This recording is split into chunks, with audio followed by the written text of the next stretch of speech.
happens everywhere you go, doesn't it? It does, yeah. But you have lived from the very beginning, I mean, really from a very early age, with fame.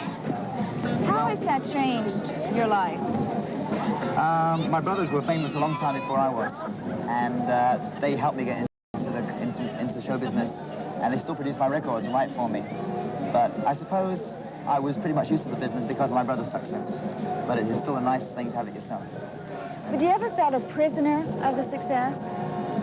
No, when it very first started, just a few years back, I thought, this is crazy, I can't go anywhere, I can't do anything. Then I figure lately, you worry when it stops. Do you have any regrets about not having the kind of youth that most people have? Yeah, I had a very different type of schooling that most people have. I left school very young. I suppose my whole growing up period was very different. But I have no regrets, no. I'd do it again because this is what came of it. But I read how harassed you were in school, how nothing you did was ever right. The other kids picked on you all the time. That's exactly true. That's very true. I couldn't, I hardly had any friends at all in school. And anything I did that was anything good or big, playing a game or anything, or if I beat somebody in a running competition, you think you're good because, you know, you're the Bee Gees' brother. Anything I did at all, it was always, you know, I'd always get that. It wasn't easy school at all. Couldn't stand it. Who are your friends now? I have lots of friends, really. A lot of friends in the business, more than people outside the business. My best friends of all are my brothers and my family. But I have good friends. A good friend of mine is Martin Sheen.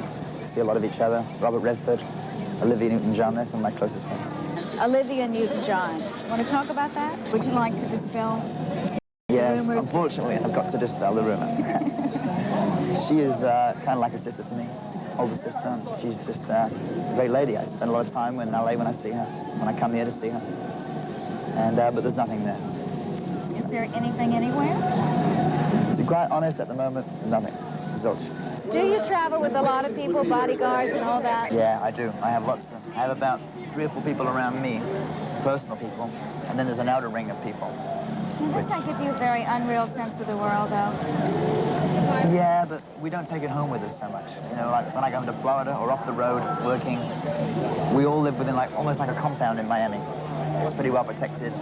So we don't, no matter how we feel or no matter how confined it gets on tour, we don't take it home with us, and we live a different life at home. We were talking about movies before, and I know you saw one recently that you liked a lot. Oh, yes. The Empire Strikes Back. Yes. What a film.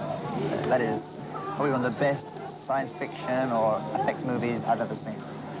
If they were remaking that film tomorrow, and they said you could be in it, gee, that would be incredible. Would you like I'd jump for joy. Yeah, yeah? You bet. Which character? Of course, Mark Hamill's part. Who else? Of course. But he plays it very well. He's an excellent actor. But it's a part you think, oh, I'd like to play that. It's a good part. He had a co-star in this film that I understand you were just crazy about. Is that true? Oh, yes. You mean with Yoda, don't you? Yeah. He was amazing. I was bewildered looking at the screen. I couldn't believe it. What did you like about it, the character? I think more the technical side, how they made him, and just how they shot it. It's a piece of genius work. It's incredible. Don't know how they did it to this day. I don't know either, and this probably won't help. Oh, but no. We want to help you launch your movie career, and Very pretty. Is that for me?